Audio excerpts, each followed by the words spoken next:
이 시간에 볼 하나님의 말씀은 우리 마태복음 22장 34절에서 40절 말씀 보도록 하겠습니다. 마태복음 22장 34절에서 40절 말씀.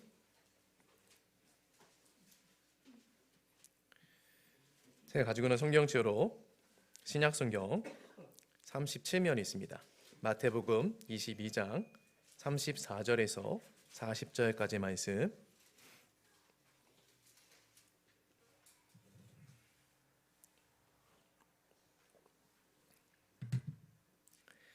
우리 한 주씩 교독하고요. 마지막 40절을 합독하도록 하겠습니다. 제가 먼저 읽겠습니다. 예수께서 사두개인들로 대답할 수 없게 하셨다함을 바리새인들이 듣고 모였는데, 선생님, 율법 중에서 어느 계명이 크니까?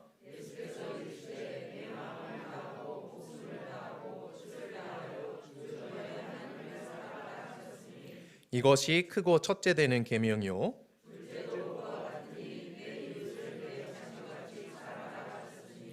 이 두 계명이 온 율법과 선지자의 강령이니라. 아멘. 오늘은 좌우 앞뒤 사람과 한번 이렇게 인사하겠습니다. 당신의 마음이 따뜻해서 봄이 왔습니다.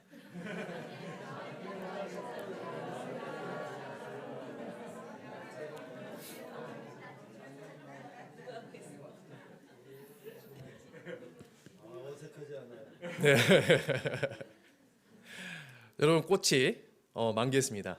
우리 벚꽃이 우리 보면 통복전에 걸어 보신 분들도 있을 것 같은데, 오늘 꼭 화요일날 비가 온다고 하니까 오늘 꼭 통복전이라든지 다른 곳에라도 꼭 가셔서 벚꽃을 구경하면 좋을 것 같습니다. 제가 이제 아침마다 이렇게 걸어오는데 그 통복전에 보면은 꽃이 정말 예쁘게, 그 길이 정말 예쁩니다. 이 사진에 딱 찍어 보더라도 사진에 담기지가 않아요, 그 예쁨이.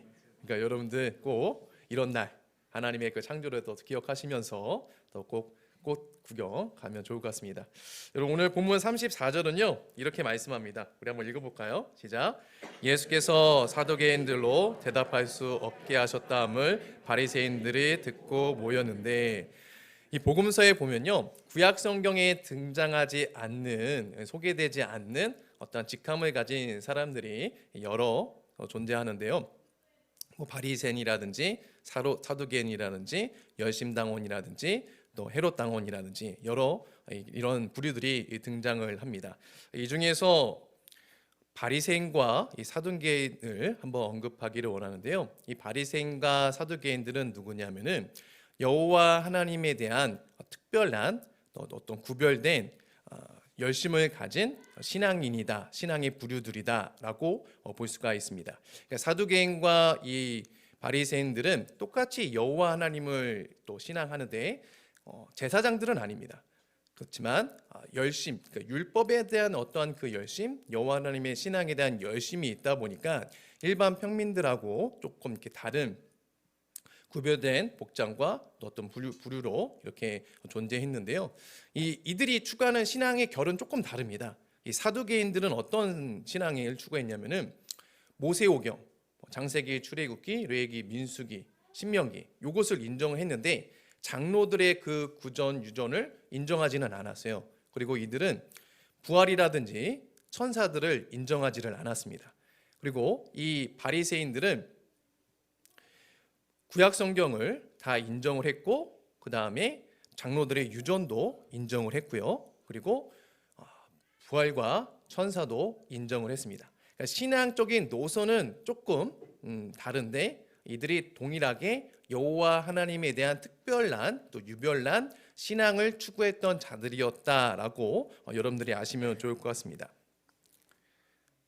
그래서 당시 예수님이 율법을 새롭게 해석을 하고 백성들을 이렇게 가르치는 일들을 하다 보니까 이 사두개인들과 이 바리새인들은 좀 약간 불편한 마음이 있었습니다. 왜냐하면 자신들이 이 백성들과 좀 구별된 율법에 대한 지식과 또 열심과 가르치는 권한이 자신들에게 있다라고 자부하던 사람들이었는데, 예수님이 나타나서 갑자기 백성들의 그 마음을 빼앗아가고 또 심지어 새로운 율법을 해석함으로 인하여서 자신들이 가르친 것에 대한 어떤 그 가르치는 자에 종속되어지는 그 사람들을 뺏어가는 어떠한 그런 형국으로 그들이 오해를 하였고, 그들이 그것을 예수님을 바라보았기 때문에 예수님과 이 복음서에 보면 끊임없는 이 논쟁을 하는 장면들이 이 성경에 보면 소개가 되고 있는 것을 보게 될 것입니다.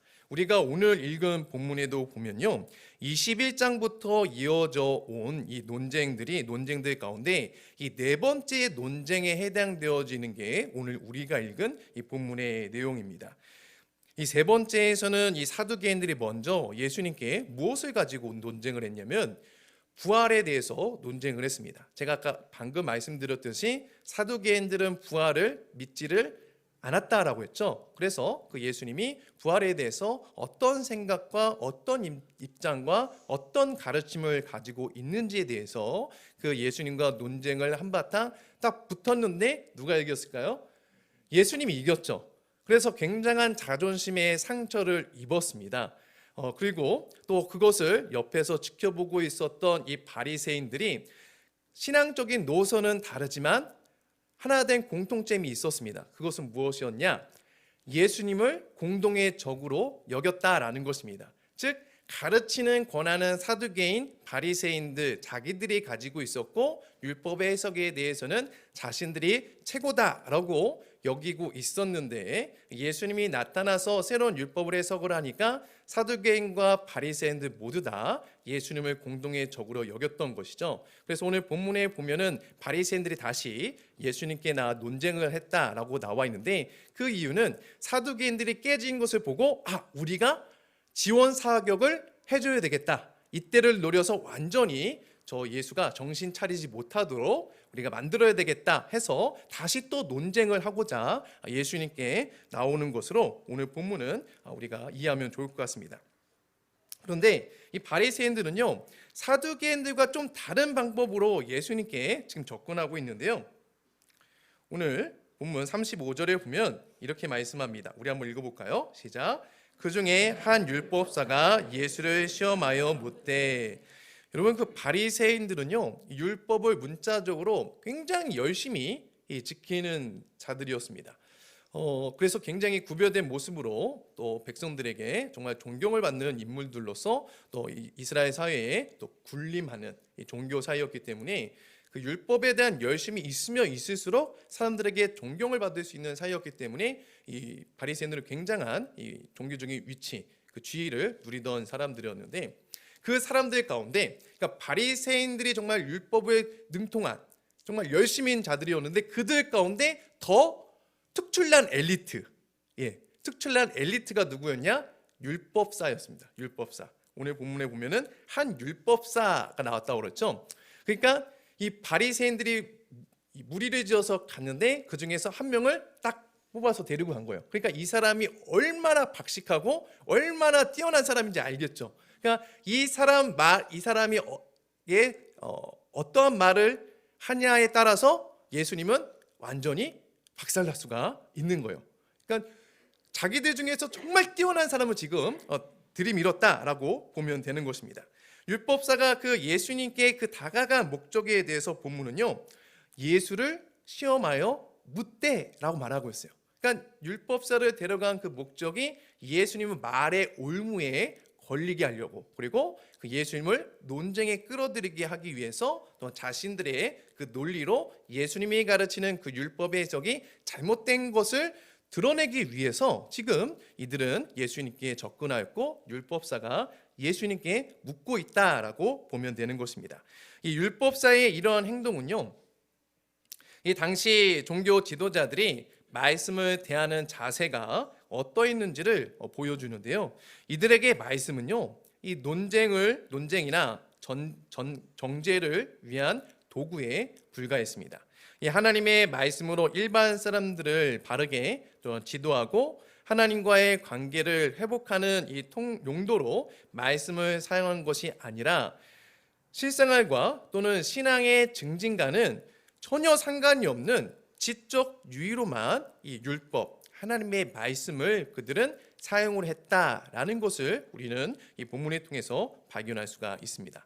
이러한 모습은요, 지금 우리 시대에서도 쉽게 종종 발견될 수 있는 모습이다라고 할 수 있는데요. 말씀 안에서 나를 향한 이 하나님의 뜻과 또 계획, 그리고 그분의 사랑을 발견하지는 않고 이 지적 호기심을 자극할 만한 것만 가지고 의문을 제기하고, 또한 그것에 대해서 말하기를 즐겨하는 분들이 종종 우리 가운데도 있는 것을 보게 될 것입니다.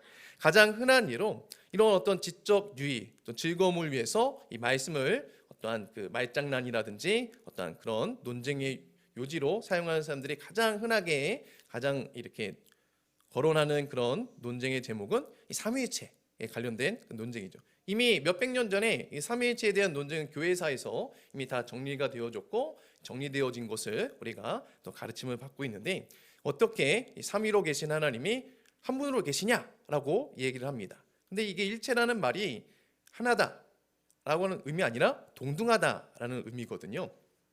근데 한자 풀이로 일체라고 하니까 한 몸이다라고 하는데, 원래는 체가 그냥 그 붙는 말이에요. 그러니까 삼위가 동등하다라는 의미로 삼위일 하면은 말이 이상하니까 일체라는 그냥 단어를 붙인 거거든요. 근데 이런 것들을 가지고 기록되어진 하나님의 말씀을 알고 그 말씀 가운데 하나님께서 우리를 향한 뜻이 무엇인지를 알기보다 그런 논쟁들을 가지고, 또한 그런 주제들을 가지고 사람들과 말장난, 지적 유의를 즐기고자 하는 분들이 있다라는 것입니다. 하나님의 말씀은요, 이 논쟁을 위한 목적으로 기록된 책이 아닙니다. 이 성경은 우리의 지적 유의를 위해 기록된 책도 아닌 것이죠. 시편 19편 7절을 보면요, 그래서 이렇게 말씀해 주고 있습니다. 우리 한번 읽어볼까요? 시작. 여호와의 율법은 완전하여 영혼을 소성시키며. 이 율법이라 언급한 하나님의 말씀 성경은요, 우리의 영혼을 소성시켜주는, 회복시켜주는 역할을 한다라고 성경 우리에게 말씀해 줍니다. 또 무엇보다도 하나님의 말씀은요, 우리를 구원에 이르게 한다라고도 성경 말씀해 주고 있는데요. 디모데후서 3장 15절 말씀 우리 한번 읽어보겠습니다. 시작. 또 어려서부터 성경을 알았나니 성령은 능히 너로 하여금 그리스도 예수 안에 있는 믿음으로 말미암아 구원에 이르는 죄가 있게 하느니라. 아멘. 그래서 이 사도 요한은요, 이 말씀, 기록된 하나님의 말씀을 생명의 말씀이다 라고 하였고, 주의 사자는 옥에 갇혀있던 이 사도들을 풀어주면서 생명의 말씀을 백성들에게 전하라 라고 당부하기도 했습니다. 하나님의 말씀은요, 이 논쟁을 위한 말씀이 아닙니다. 하나님의 말씀은 살아있고 운동력이 있는 말씀이기 때문에 말씀을 듣고 또 선포하며 고백하는 자들 안에 생동하는 그 역사를 일으키는 말씀인 것이죠. 그리고 죽은 영혼을 살리고 침륜 가운데, 침체 가운데 빠진 자들이 소망을 발견하게 하고, 낙심 가운데 빠진 자들이 이 기록된 하나님의 생명의 말씀을 읽을 때 그의 영혼이 살아나고 소망을 발견하는 그런 능력의 말씀으로 우리 가운데 역사하는 말씀이다라는 것입니다. 그래서 이 말씀을 읽으면요, 성경은 언제나 우리를 정죄하는 것이 아니라 소망을 안겨주게 됩니다. 말씀을 가지고 말의 올무에 걸리게 하는 것이 아니라 이 생명의 말씀으로 침략 가운데 빠진 자들, 그리고 연약한 믿음 가운데 있는 자들을 일으켜 세워주고 믿음을 굳건하게 하는 이 생명 사역 가운데로 우리를 인도하는 것이죠.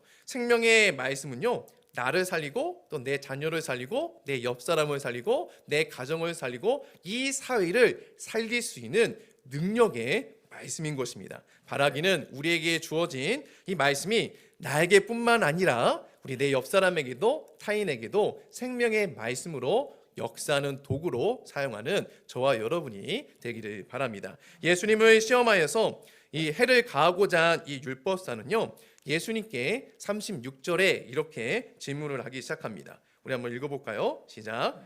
선생님, 율법 중에서 어느 계명이 크니까? 유대인들은요, 하나님의 율법을 613개로 이렇게 정리를 하였습니다. 이 중에서 248개는 중요한 율법이었고, 이 65개는 덜 중요한 율법으로 그들은 분류를 하였습니다.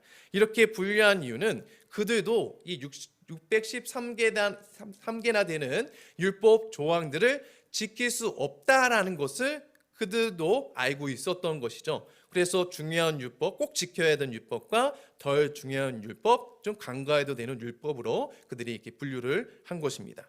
하지만 늘 이런 사안에는 의견의 일치가 이루어지지 않는 게 일반적이죠. 왜냐하면 사람들이 생각하는, 즉 자기의 소견에 옳은 대로 우리들은 늘 행동하기 때문에 내가 봤을 때는 이 율법정이 중요한 율법이고 저것은 조금 약한 율법이다라고 볼 수가 있는 것이죠. 근데 이 기준이 다 사람들마다 어떻습니까? 다 다르죠. 네, 무엇이 중요한 율법인지 613개 율법 가운데 가장 큰 계명이 무엇입니까? 라고 했을 때 내가 다르고 상대방이 다릅니다. 이것은 의견의 일치가 이루어질 수 없는 사항인 것입니다. 즉 율법사가 예수님을 향하여서 하나님의 계명 중에서 어느 것이 가장 큽니까? 라고 한 이 질문은 답이 없는 질문입니다. 그러니까 답을 내릴 수가 없는 질문이죠. 그러니까 예수님이 어떤 말을 하더라도 율법사는 말꼬리를 잡고 예수님을 공격할 준비가 지금 되어 있다라는 것을 얘기를 하는 것입니다. 즉 율법사의 질문은 예수님을 논쟁으로 지금 끌어들이기 위한 질문을 지금 한 것이죠. 이들의 이 질문에 예수님께서 37절로 40절에 이렇게 답하십니다. 우리 한번 읽어보겠습니다. 시작. 예수께서 이르시되 내 마음을 다하고 목숨을 다하고 뜻을 다하여 주 너의 하나님을 사랑하라 하셨으니 이것이 크고 첫째 되는 계명이요 둘째도 그와 같으니 내 이웃을 내 자신같이 사랑하라 하셨으니 이 두 계명이 온 율법과 선지자의 강령이니라. 율법사의 질문에 예수님께서 신명기 6장 5절의 말씀을 근거로 이렇게 답하시는데 굉장히 명쾌한 답입니다. 하나님을 사랑하는 것, 그게 율법의 정신이거든요. 율법의 그 613개를 딱 한마디로 요약하자면은 하나님 사랑, 그것입니다. 그리고 그 하나님을 사랑하는 자는 이 종속된 개념으로 이웃을 사랑하는 것. 10계명도 그렇게 돼 있지 않습니까? 1계명부터 4계명은 하나님을 사랑하고 5계명부터 10계명은 이웃과 관련된 계명이지 않습니까? 그러니까 이렇게 요약적으로 예수님께서 답할 줄을 모르고 율법사가 질문했는데 예수님께서 정확하게 답변을 하자 말을 더 이상 못하게 되는 일이 발생을 했습니다.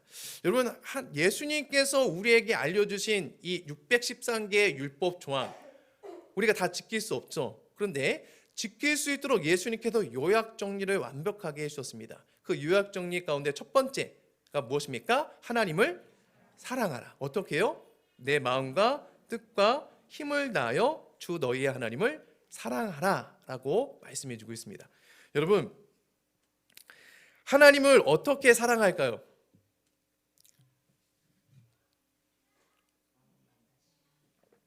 마음과 뜻과 힘을 다하여 사랑하면 됩니다. 근데 마음과 뜻과 힘을 다하여 살아가는 것이 무엇입니까? 여러분, 아내, 우리 자녀, 그리고 남편 어떻게 사랑합니까? 뒤에서 한번 백허그 한번 해주고 먹을 거 맛있는 거 사주고 뭐 여러 방법이 있겠죠. 그런 것들 가지고 우리가 지체를 또 사랑하는 방법의 도구로 또 사용할 수가 있습니다. 그러면 하나님은 어떻게 사랑을 할까요? 어디 계시죠? 어디 계세요? 만질 수 있습니까? 영으로 계시기 때문에 만질 수 없어요. 그럼 질문을 다시 던져보겠습니다. 하나님을 우리가 사랑할 수 있을까요? 그분께 가야 되지 않습니까? 사랑하려면 뭔가 밥이라도 사드려야 되고 뭔가 드려야 되지 않습니까? 옷이라도 한번 사드리든가 해야 되는데 그분에게 맞는 옷이 있을까요? 그분에게 맞는 옷이 없어요. 광대하신 분이기 때문에. 그럼 어떻게 우리가 하나님을 사랑해야 되는가? 이 질문을 우리가 얻기 위해서 다시 한번 예수님의 질문을 좀 생각해 볼 필요가 있습니다. 예수님은 불가능한 것을 우리에게 하라고 지금 요구하신 것일까? 라고 우리는 질문을 다시 던져볼 필요가 있다는 것이죠. 여러분, 예수님이 불가능한 것을 우리에게 하라고 말씀을 하신 걸까요?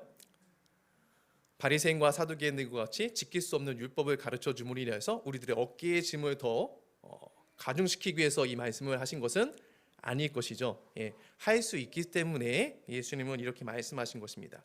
유한한 존재가 무한한 하나님을 사랑한다는 것은 불가능하기 때문에 하나님은 우리에게 이 맞추어 주시는 그 은혜, 그러니까 너희들이 나를 사랑할 수 있게 만들어 줄게라는 이 맞추어 주시는 은혜로 우리에게 다가오셨고 하나님을 사랑할 수 있도록 우리에게 은혜를 베풀어 주시는데요. 그것에 대해서 이 맞추어 주시는 은혜에 대해서 요한일서 4장 10절은요 이렇게 말씀합니다. 우리 한번 읽어볼까요? 시작. 사랑은 여기 있으니 우리가 하나님을 사랑한 것이 아니요 하나님이 우리를 사랑하사 우리 죄를 속하기 위하여 화목제물로 그 아들을 보내셨습니다. 아멘. 사랑의 정의가 다시 되어집니다. 여러분, 사랑은 무엇입니까? 우리가 하나님을 사랑한 것이 아니라 하나님이 우리를 사랑하사 그 아들을 화목제물로 보내셨습니다 라고 사랑을 우리에게 다시 정의해 줍니다. 성경이 말하는 사랑은요 하나님께서 아들을 내어주신 사랑입니다. 근데 이 아들이 성경에 보면 독생자, 독자다라고 성경 말씀해 주고 있어요. 이 독자를 아들을 줬다라는 것은, 이 장남을 줬다라는 것은 자기를 줬다라고 동격입니다. 동일한 의미입니다. 즉 하나님은 아들을 주셨다라는 그 의미 가운데 무엇이 내포되어지느냐, 하나님은 자기 자신을 우리에게 주셨다라는 것입니다. 영원한 하나님께서 유한한 시간대 안에 들어오셨습니다. 거룩하신 하나님께서 제2의 육체의 몸을 입고 이 땅에 오셨다라는 것입니다. 이 전능하신 하나님이 이 땅에 한계를 경험하셨다라는 것이죠. 내가 그릇 행하여, 우리는 다 그릇 행하지 않습니까? 각자 자기의 소견대로 옳은 대로 행하지 않습니까? 제 길로 감으로 인해서 죄를 짓고 살아가죠. 우리 죄 가운데 인상을 살아가지 않습니까? 죄 가운데 행하고 죄 가운데 죽을 수밖에 없는 자임에도 불구하고 하나님은 자신의 독생자 아들을 이 땅에 보내셔서 그 아들 예수 그리스도에게 나의 죄, 우리의 죄, 이웃의 그 모든 가고 오는 모든 세대의 그 죄를, 그 죄의 값을 예수님에게 담당하게 하여 주셨다라고 성경은 말씀해 줍니다. 그리고 십자가에서 죄의 값으로 이 생명을 내어줌으로 우리의 죄값을 완전하게 갚아주셨다라고 성경은 말씀해 주고 있어요. 그로 인해 이 죄인인 우리는요, 죄의 문제가 해결되어져서 하나님과의 단절된 관계가 회복되어서 화목의 은혜를 누릴 수 있게 된 것이죠. 이것이 나를 향한 하나님의 그 사랑입니다. 아들을 내어주신 사랑, 아들과 맞바꾸어 주신 사랑, 아들의 생명값으로 구속하신 그 사랑이 우리 가운데 있고, 그 사랑이 우리 가운데 이미 전해졌고 베풀어졌고 완성이 되어졌다라는 것입니다. 즉 하나님을 사랑하는 것은 무엇으로 사랑합니까? 그 사랑으로 사랑하라고 하나님께서 사랑을 재정의해서 우리에게 알려주신 것이죠. 로마서 5장 7절과 8절은요 이렇게 말씀합니다. 우리 한번 읽어볼까요? 시작. 의인을 위하여 죽는 자가 쉽지 않고 선인을 위하여 용감히 죽는 자가 혹 있거니와 우리가 아직 죄인 되었을 때에 그리스도께서 우리를 위하여 죽으심으로 하나님께서 우리에 대한 자기의 사랑을 확증하셨느니라. 아멘.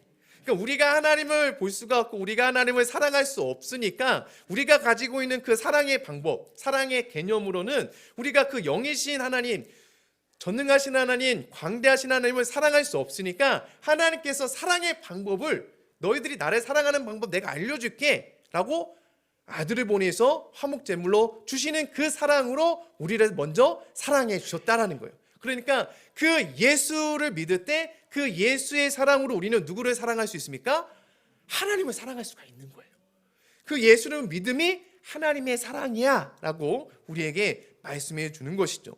아들을 내어주신 그 사랑이 우리 각 사람에게 깨달아지고 믿어지기를 원합니다. 십자가에서 죽기까지 나를 사랑하신 하나님의 사랑이 보여지는 그 은혜, 그 영안이 열려지기를 원합니다. 이 사랑을 아는 것, 또 이 사랑을 경험하는 것, 이 사랑 가운데 거하는 것, 이 사랑을 누리는 것이 성경에서 우리에게 가르쳐 주시는 은혜다라고 말씀해 줍니다. 성경은 우리에게 다른 것을 말하지 않습니다. 이것을 우리에게 말씀해 주죠. 하나님은 사랑이시다라고 말이죠.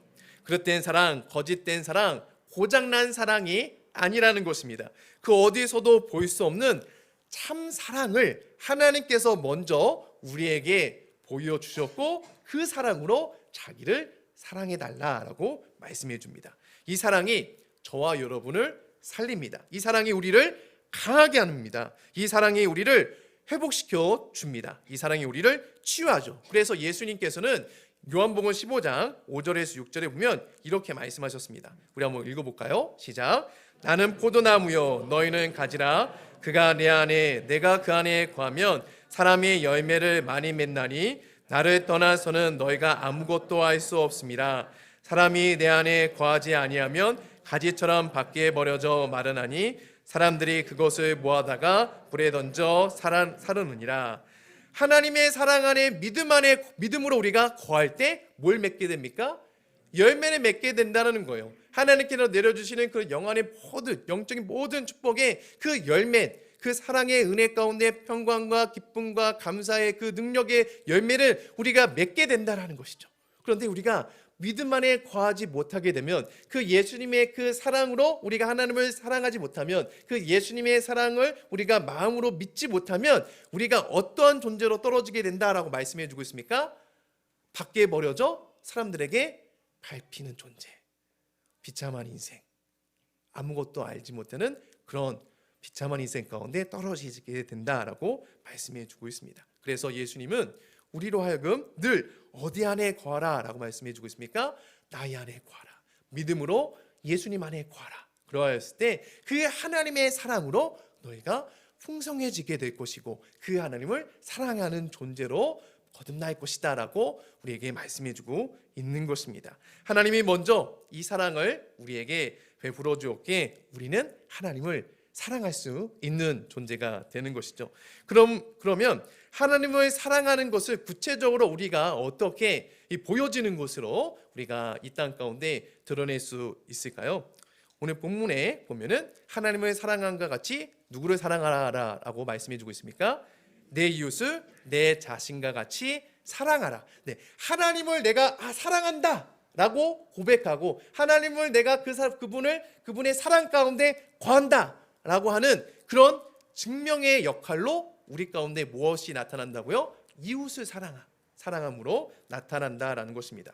간혹 하나님을 사랑하는 것은 교회에 헌금을 많이 내는 것, 또 봉사를 헌신적으로 하는 것으로 생각하는 분들이 있습니다. 이 목회를 할 때 그럼 유혹이 많이 생겨요.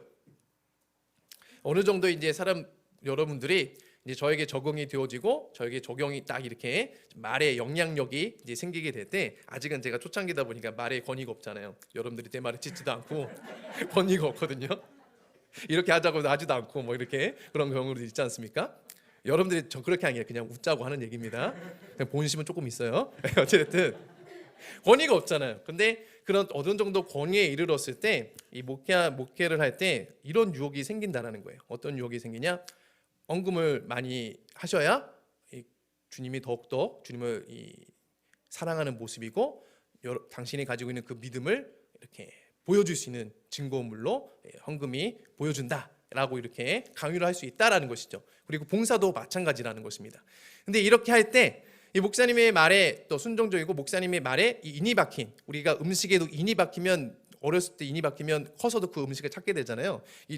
그 말씀도 똑같은 것 같아요. 이 목사님에게 말씀이 인이 박히면 그 목사님의 말에 무조건 순종하는 경향이 생기게 되는데 이단 교주들이 그걸 이용하죠. 네, 이단 교주들이 여러분들 왜 그 사람들이 전 재산을 그분에게 갖다 바칩니까?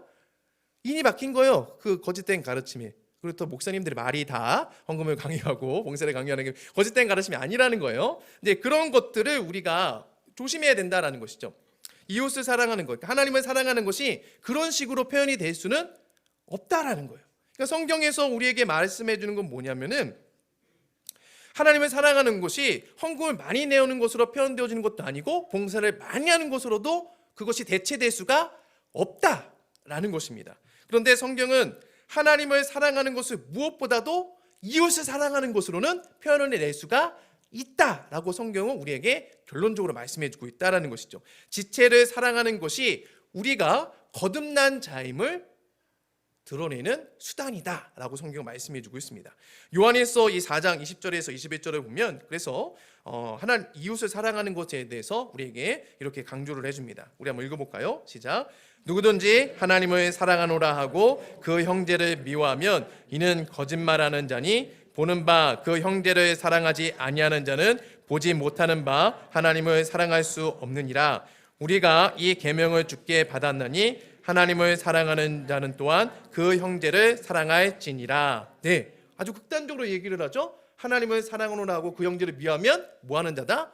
거짓말하는 자다라고 얘기하고 있어요. 또한 로마서 13장 8절은요, 심지어 이렇게도 우리의 이 사랑에 대해서 말씀해 줍니다. 우리 한번 읽어볼까요? 시작. 피차 사랑의 빛 외에는 아무에게든지 아무 빛도 지지 말라. 남을 사랑하는 자는 율법을 다 이루었느니라.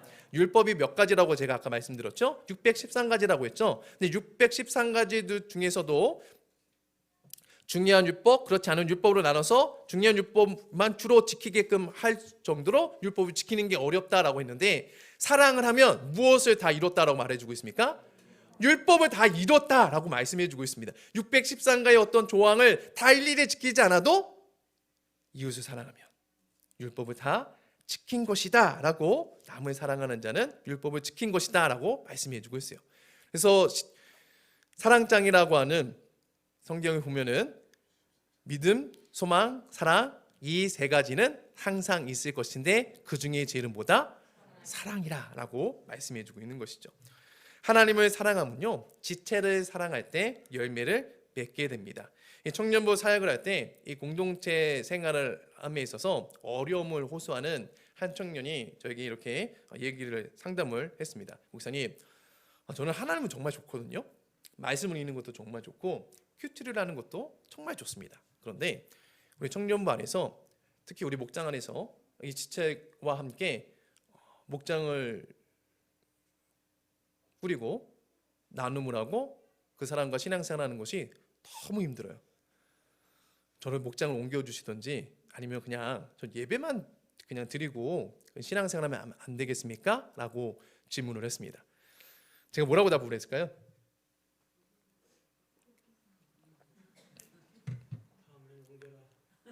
다음엔 옮겨라. 네, 옆에 주민교회 있으니까 주민교회 가거라. 네, 안 된다고 했습니다.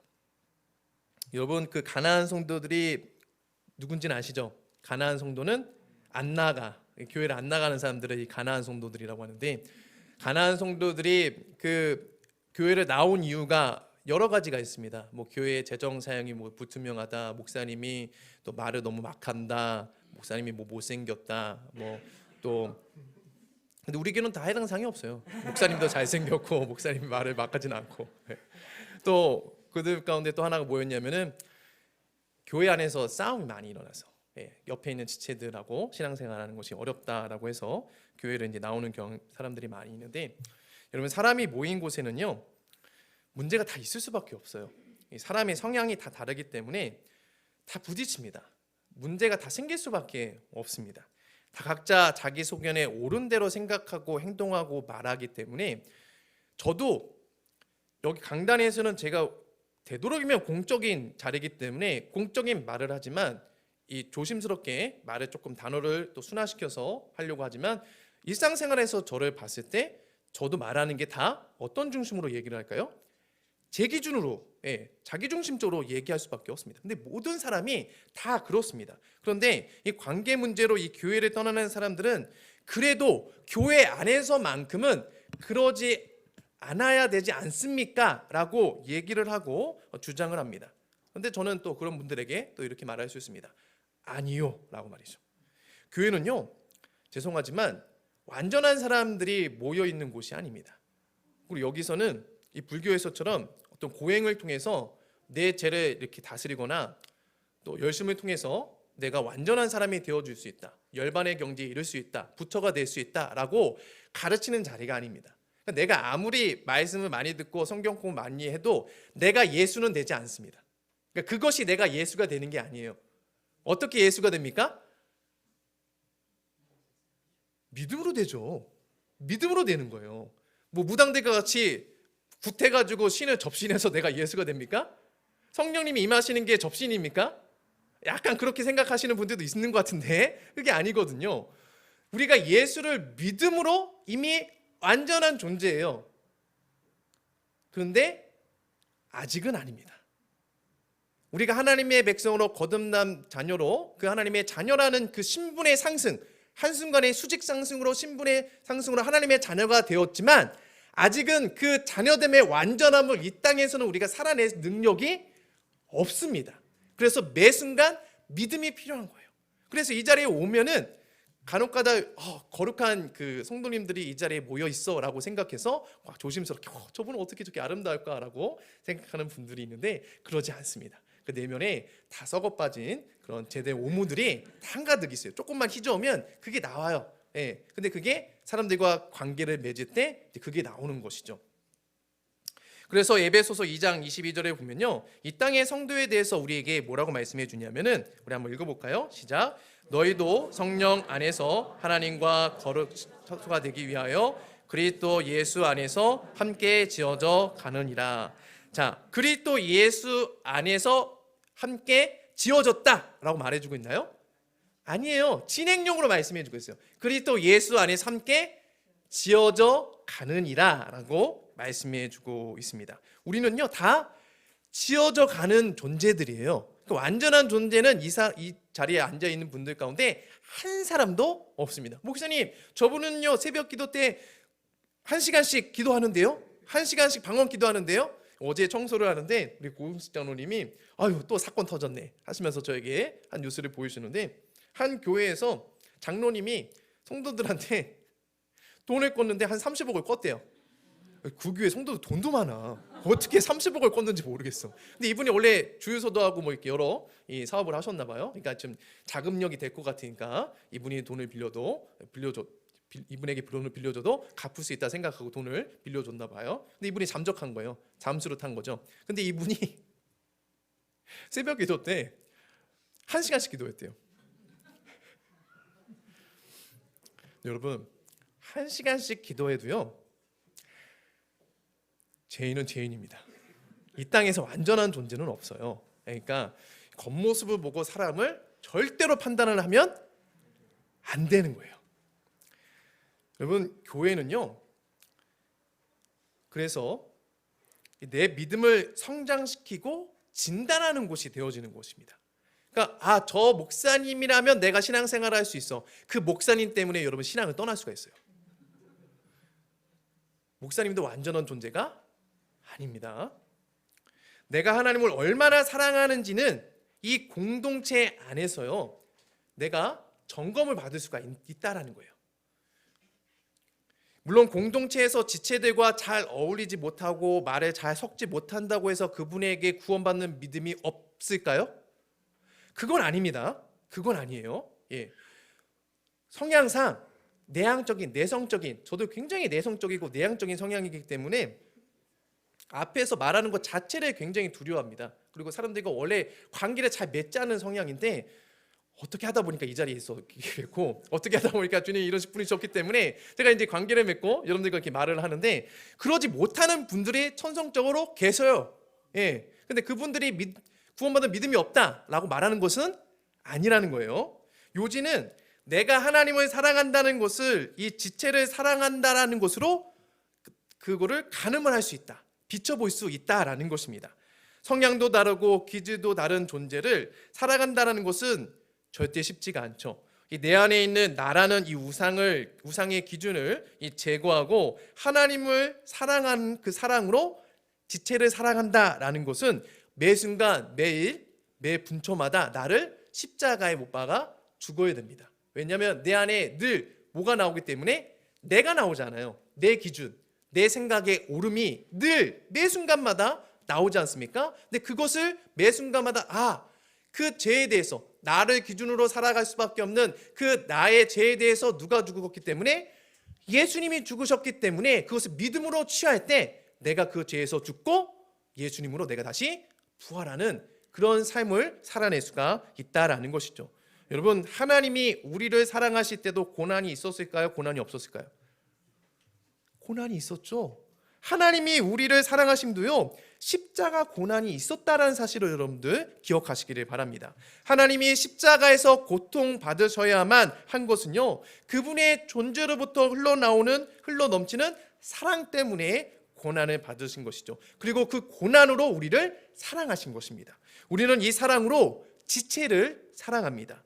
사랑한 만큼 아프고 사랑한 만큼 서운하고 사랑의 크기만큼 섭섭함은 배가 되지만 내 안에 풍성한 그 하나님의 사랑에도 아픔이 있었기에 우리는 그 사랑으로 형제를 사랑하는 것이죠. 그래서 교회에서는요, 그 아픈 사랑으로 나를 사랑해 주신 그 하나님의 사랑으로 나도 지체를 사랑하기 때문에 우리가 교회에서는 누구의 이름으로 사랑한다라고 얘기합니까? 주님의 이름으로 사랑합니다. 그 아픈 사랑으로 나도 당신을 사랑합니다 라는 것이죠. 주의 사랑으로 사랑한다는 것은 내가 당신을 사랑할 때 뭐를 경험한다는 것을 전제합니까? 아픔을 경험한다. 왜요? 나를 사랑하신 그 하나님도 아픔을 경험했기 때문에. 어수룩한 윙크 사랑이 좋습니다. 한눈을 감고 허물을 덮어주는 사랑이 좋은 것이죠. 여러분들 옆에 있는 지혜들한테 한번 윙크 한번 날려볼까요? 이렇게 윙크가 잘 안 되는데 이렇게 한번 날려보십시오. 여러분 두 눈 다 부릅뜨고 바라보면요, 그것도 모자라 돋보기로 바라보면 지적이 나올까요, 안 나올까요? 나올 수밖에 없습니다. 배견할 사람이 아무도 없어요. 어수룩한 사랑이 그래서 좋습니다. 우리 교회는 지체를 바라볼 때 한눈을 가리고 바라보시기 바랍니다. 한눈을 가렸다라는 것은 그 지체를 덮어줘야 되는 그 사랑이 우리 가운데 있어야 된다라는 증표가 되는 것이죠. 베드로전서 4장 8절은요 이렇게 말씀합니다. 우리 한번 읽어볼까요? 시작. 무엇보다 뜨겁게 서로 사랑할지니 사랑은 허다한 죄를 덮느니라. 아멘. 예수님은 율법이라는 하나님의 말씀으로 시험하려는 이 무리들을 향해서 일침을 가하셨습니다. 하나님의 말씀은 정죄가 아닌 사랑이야 라고 말이죠. 하나님을 신앙한다라는 것은 그분을 사랑한다는 것이고 그분의 형상에 따라 지음받은 지체를 사랑한다라는 것입니다. 말씀을 맺겠습니다. 성경의 모든 말씀은요 하나님 사랑과 이웃 사랑으로 귀결이 되어집니다. 우리가 예배하는 이유, 전도를 하는 이유, 봉사를 하는 이유, 내가 지금 살아있는 그 이유, 모든 것은 더욱 하나님을 사랑하고 이웃을 사랑하기 위함입니다. 바라기는 이 진리가 우리 가운데 꽃이 피고 열매를 맺어서 풍성한 은혜가 넘치는 하나교회 공동체가 되기를 주님의 이름으로 축원합니다.